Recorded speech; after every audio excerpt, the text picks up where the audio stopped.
KFSR at CMAC present the Central Valley Ledger, a public affairs program featuring stories from all over the Central Valley with Sevag Tateosian, 90.7 KFSR.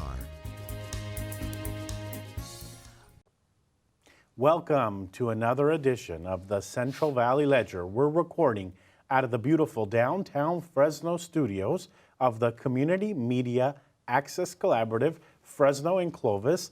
We're going to be learning a little bit about the Serbian Orthodox Church today. Our guest is Father George. Welcome to the program. Thank you, Sevag. Pleasure to be here. So I look at your church every time I drive down First Street. There's a couple of churches in the area. Mm-hmm. You're the beautiful one. Two Armenian churches. Yes. Just across the street. Yes.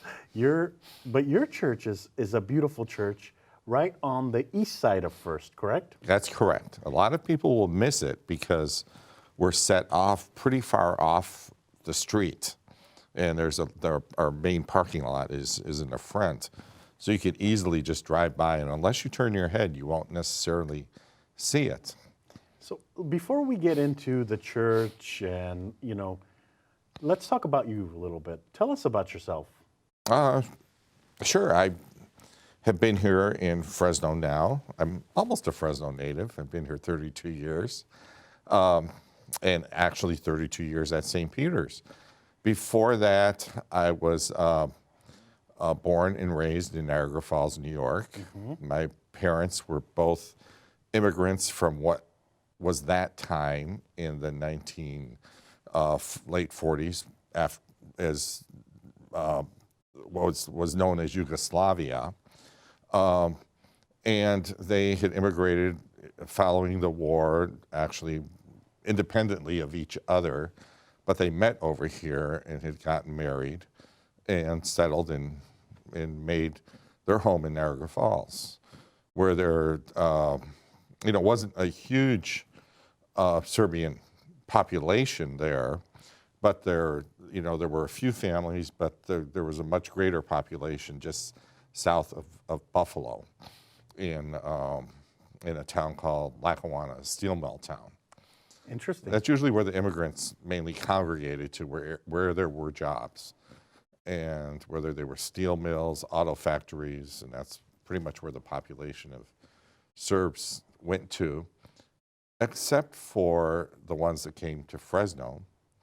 They came from the areas of what's today known as Montenegro and Herzegovina.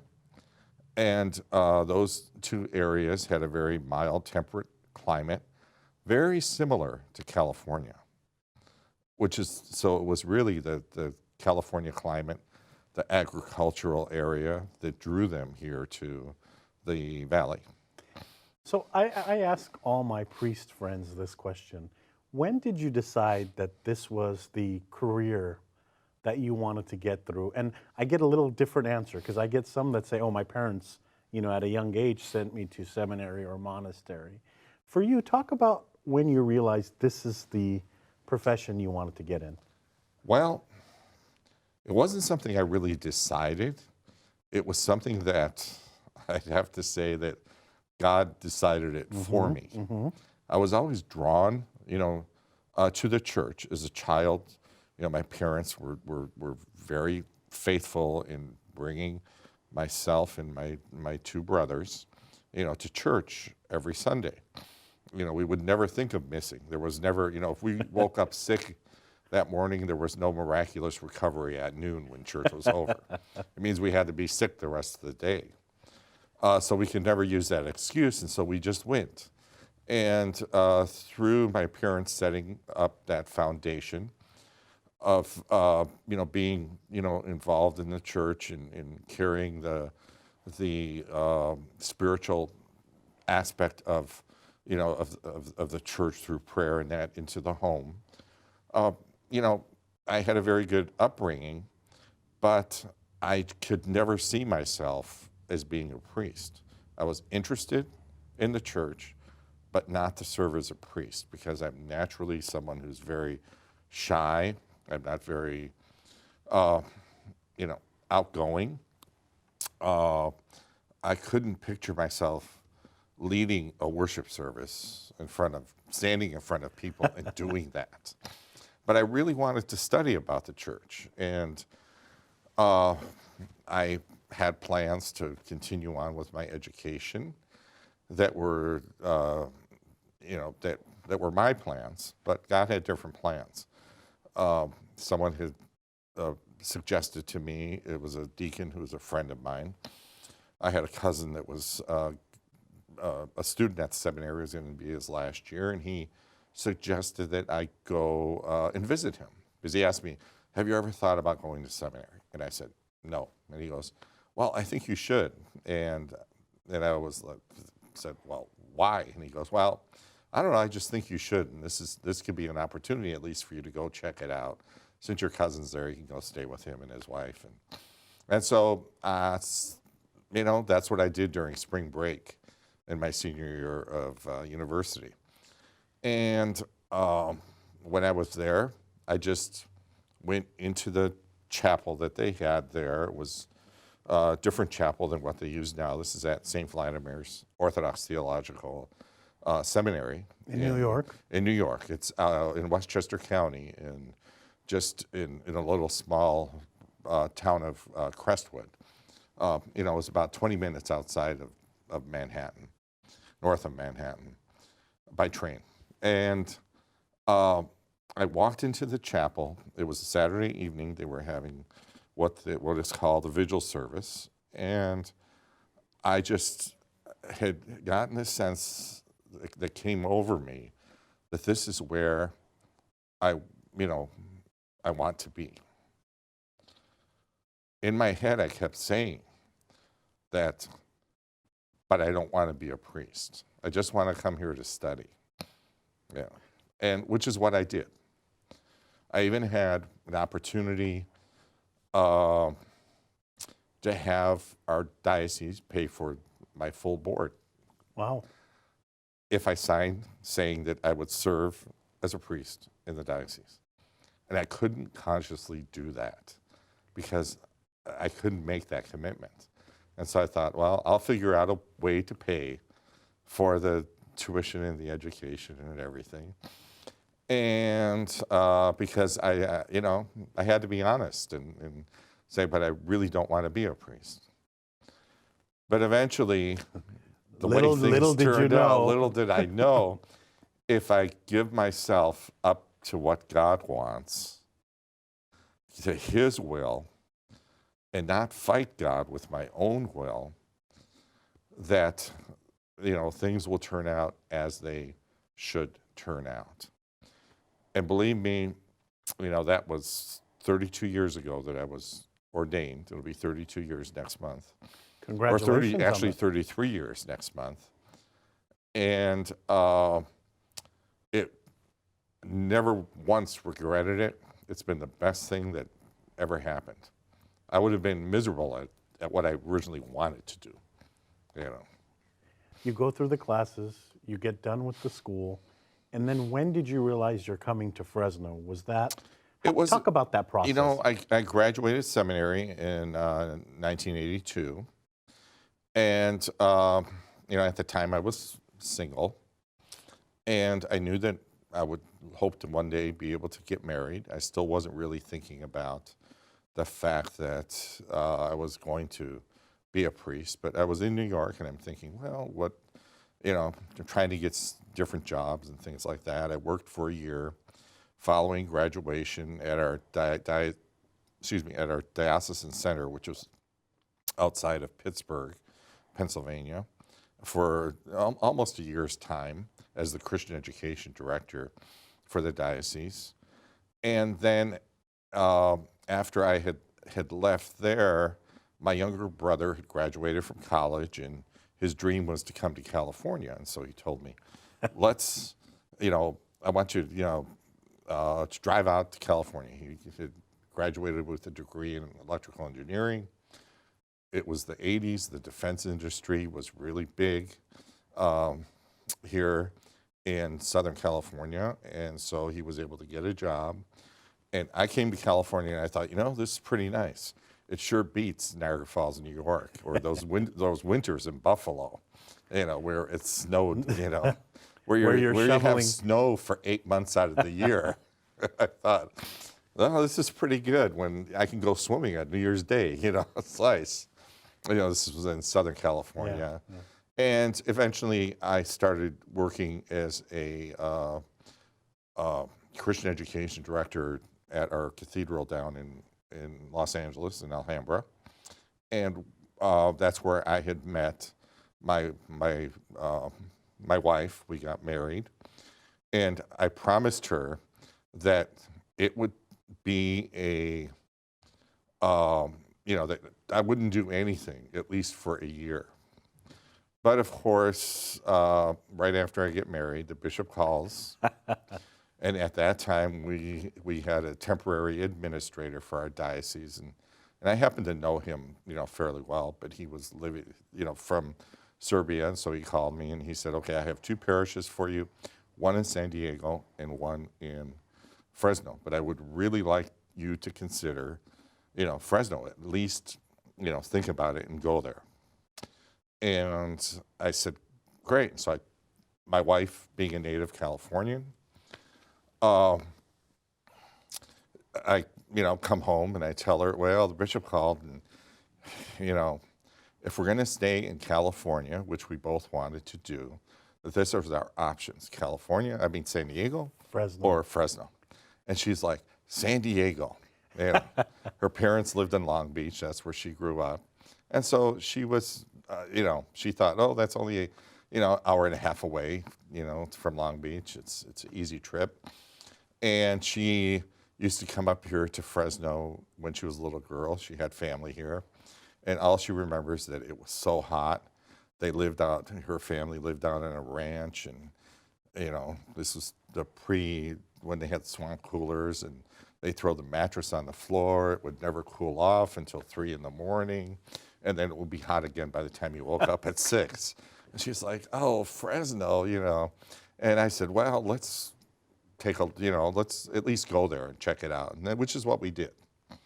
And so, we're driving up to 99, and, 99's all agriculture, but then the closer you get to Fresno, there's the, tractor places and things like that, and the repair shops and all this, and she's like looking around. And she's like, well, look at this. And I looked at her, I go, well, this actually isn't that bad, because she lived in Long Beach, had to drive to church to Alhambra, and you're on the 710. And I said, this looks actually a lot better than the 710 does when you're driving through certain areas of LA, through Compton and all those areas. And I said, this looks pretty good to me, And she's like, I never thought about it. We just went and we never looked around to see where we were. And so we had came to the parish, and this was all, without telling anyone that we were coming, because we didn't want to be wined and dined and given the royal, treatment to try to win us over. But my wife actually made the decision herself, because at that time there wasn't a priest. The former priest had retired, and there hadn't been a priest in the parish for about a year. And the parish was wanting somebody who was younger, who was born in America, would do the services in English, and that's why the bishop was telling me, go check it out. And my wife, we were, standing in front of the church, and she looked and she goes, this is pretty sad. The doors of this church are locked. And I mean, even though it was a Saturday, but they weren't having services on Sunday, and hadn't been for almost a year. Oh, no. Every once in a while, there would be another priest that would come in and do services. And she goes, anyone will go to San Diego, let's just come here. And believe me, it's the best place to have lived, in my opinion, here in California, because just the quality of life, the affordability. Fresno has so many positive things about it. We raised 2 boys who are now young men, and go back down to the LA area and can't wait to leave and come back. So the church that you're the priest of Yes. what is the proper name? It's St. Peter Orthodox Church? Or It's, the actual name is St. Peter the Apostle, Serbian Orthodox Church. And the Serbian name is in there, but what I realized is you've got a diverse congregation. Talk a little bit about the congregation. Yeah, yes, Sevag, our congregation is, very diverse, especially from the time that I arrived 3 years ago. It was a much different congregation. It was older, mainly first generation Serbians that were there. And there were also some Russians that had been a part of the parish, Russians and Ukrainians. Because the original founders back in 1951 were of the Serbian families that were located here in the valley, there was just a natural tie to associate ourselves with the Serbian Orthodox Church, which is, headquartered over in Belgrade, Serbia. And so that's something we will always be affiliated with, because here in America, the Orthodox churches have multi-jurisdictions, sadly. The goal, hopefully one day, would be to have just one Orthodox church and have an autonomous or autocephalous administration where we govern ourselves here in this country, because I think it'll be a far greater witness to our local community and here in America. But, that's something that probably, don't see it happening in my lifetime. But it could, at a certain point in the future. And so eventually what started happening, I started doing the services in English, teaching the people, working with them, getting them to understand what the Orthodox faith was, that it's not just a Serbian, thing, and that we're not a purely cultural organization, even though we love our culture, at least those of us like myself. We value and want to hold on to a lot of our beautiful Serbian traditions and foods and things like that, but we want to be able to share them, and especially to share our Orthodox faith, which it doesn't matter what ethnic background you are, or of no ethnic background. You could be, as what the saying, at least I don't know, I'm probably dating myself, but it used to be if you were a Heinz 57. We had so many different cultural backgrounds. So I went to the Serbian Festival, which you've been doing for years and years and years. Yes. I took my family. 25 years. 25 years. Yeah. We had a blast. My kids had a blast. And I found very similar things to my Armenian American culture. The barbecue, the meat on the grill, delicious smelling, the dancing. So what I want to convey to the audience members is there's a lot of similarities between the Serbian American community and the various other American communities. Would you agree? Most definitely. Especially the connection with the Armenian and also the Greek communities, because we were all under the Ottoman Empire for 500 years. And it only wasn't until right before the First World War that they started getting independence from the Ottoman Turks. But we have so many different similarities, even among the foods. Yes.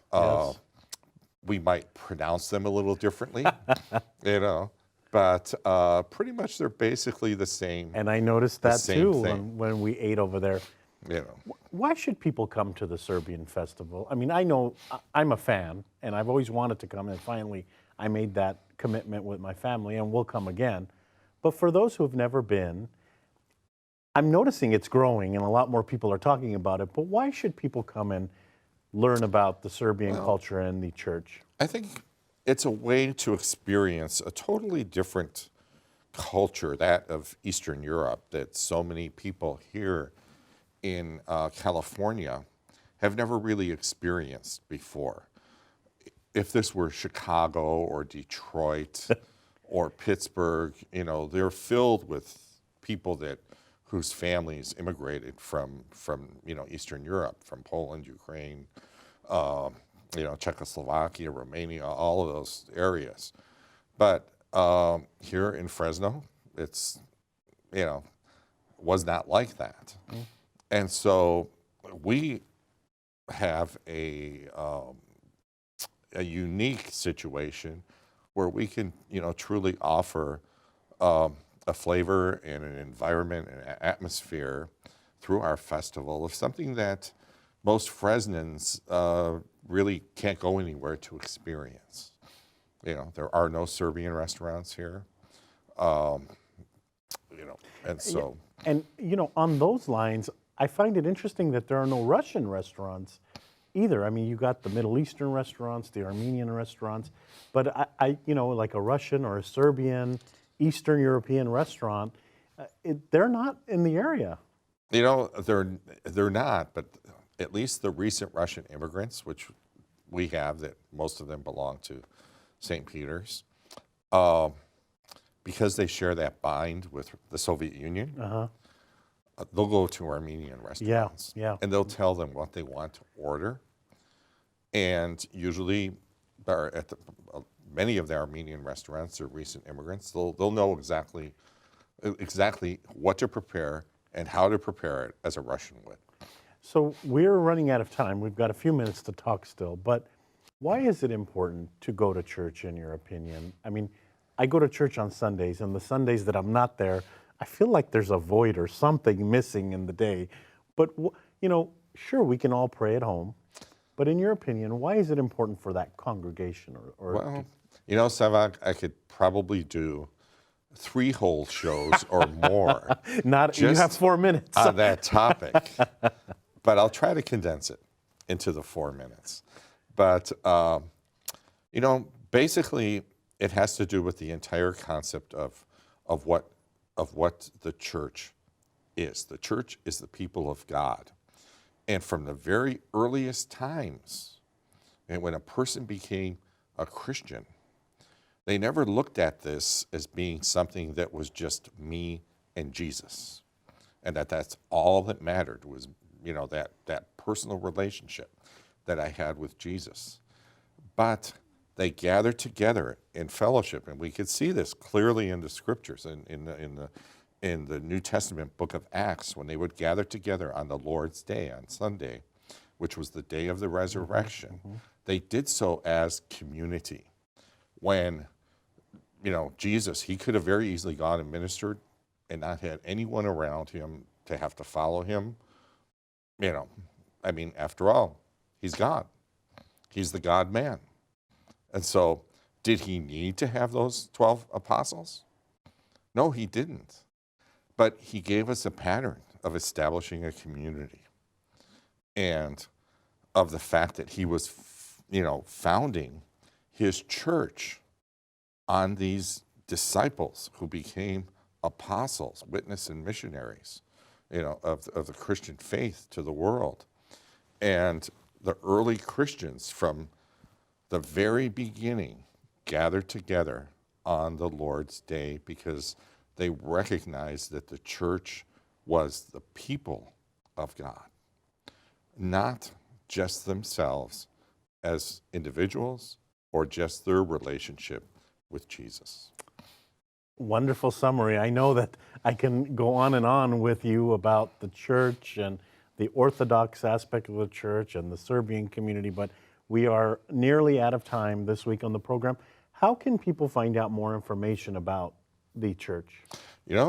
Probably the easiest way is to go on our website, and it's simply stpeterfresno.com.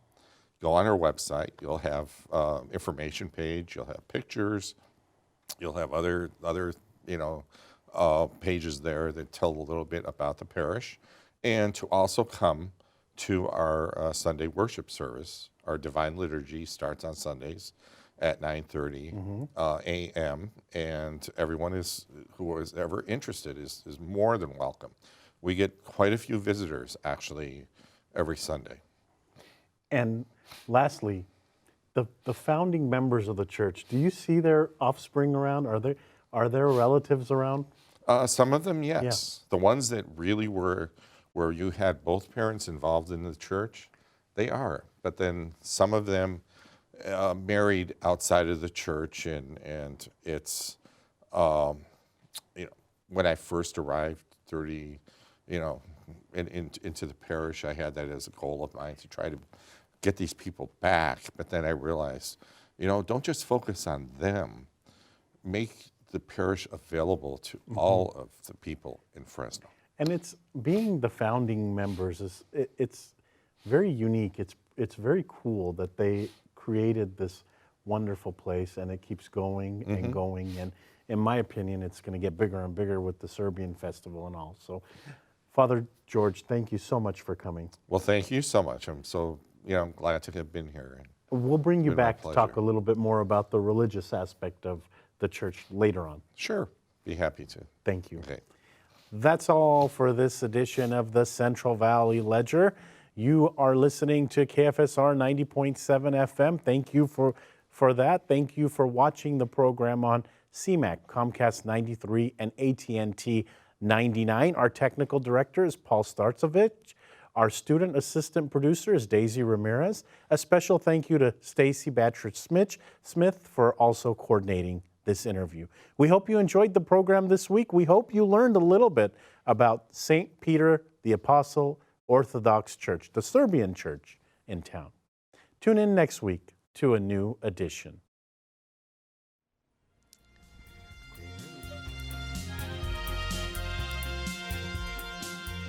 KFSR and CMAC present the Central Valley Ledger every Sunday morning at 11:30.